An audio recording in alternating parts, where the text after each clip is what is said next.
I went down to Livingston a couple of weeks ago. That's a commando training centre.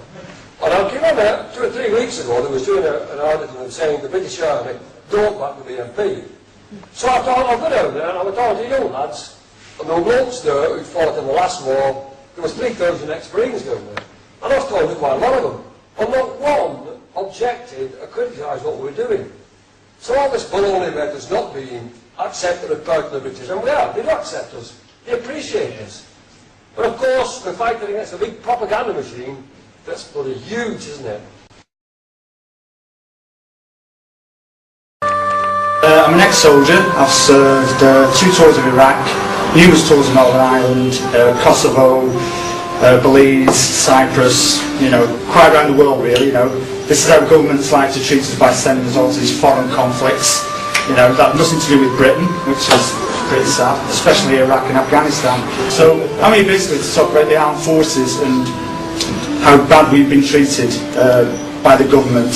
You know, you've all been lied to, deceived to. Honest, I wish I had an hour or 2 here. I would give it you all, but I have to keep it very basic, which is unfortunate really, but I'll try and get the main points across to understand this. But believe you me, you have been cheated. You think everything, you never get the full story of Iraq. You never will. You think, you know, you watch the news articles, you hear the government speak, you hear Blair speak. It's not like that at all. You see the press conferences in Iraq with Tony Blair. Where do you think the people come from in uniform? Do you think the people like me on the front line? No, they're handpicked. They're handpicked with Labour allegiances. So that's one misconception. You've heard about it, there's no kit. We got there, we had green combats on black boots. And we had one combat test between the 2 of us, which is very difficult. And the combat body armour was actually from the 1950s. It had been worn by hundreds of soldiers since, some probably dead ones. You know, so you've got to share it. One day I'd have it, one day my mum would have it. Yeah? But hold on, that's okay, because what we're going to do, you've got vehicles, protected, well, that really makes you feel good, you know. So as if, you know, we're standing out like a sore thumb in the desert with green combats. You know, the insurgent on the roof of his gun pointing down, he's having a field day, isn't it, you know.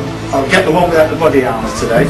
So, it's okay, we'll travel around in vehicles. So you look at the vehicle, we're talking about a soft skin top Land Rover. Soft skin top cloth I'm talking here. So you've got no body armour, you stand it like a stalk, and then you've got to go in this vehicle. It won't stop a landmine, it won't stop an IED, it won't stop an RPG, it won't stop a bullet, God mate, it won't stop a bloody pea from a pea shooter. But what's the government playing at with our armed forces? They're playing games with us, you know. Lives mean nothing to them. I went to 7 funerals. One of those funerals from a lad got evaporated.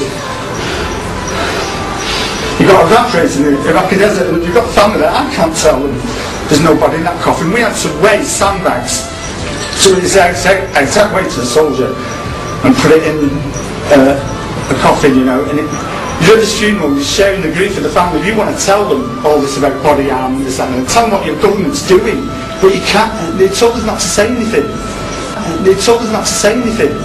You know, I get a pension off the army, by the way. You might think that's a lot of money, don't you, after 18 years. I got medical discharge with severe post-traumatic stress disorder. I take 5 tablets a day to keep sanity. And at the end of the day, it's just not happening to them. They're not interested. They just want to discharge me. Right, get it done quickly. I ended up homeless. Right, I had no home to go to, no whatever. I'm there on the streets. I'm reading the paper. I'm reading in the paper. You know, these immigrants traveling 10 countries, getting a home, getting clothing allowance, food allowance, money for gas, money for electric, and there's me on a park frigging bench. Right, it took me months and months. I got on a waiting list for housing for 12 months. It took me 2 years to have a medical treatment.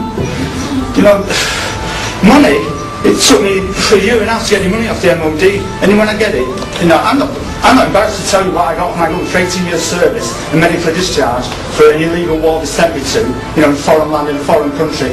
I get £52 a week. That's all I get. I pay my own gas and electric, you know, unlike the others. They get furniture allowance, they get clothing allowance. What's wrong? I just want a fair deal. Is that too much to ask for? So this one line sentence will sum it up for me at the end of the day. The British National Party is the only party that cares and supports our troops. Yeah. Thank you, gentlemen.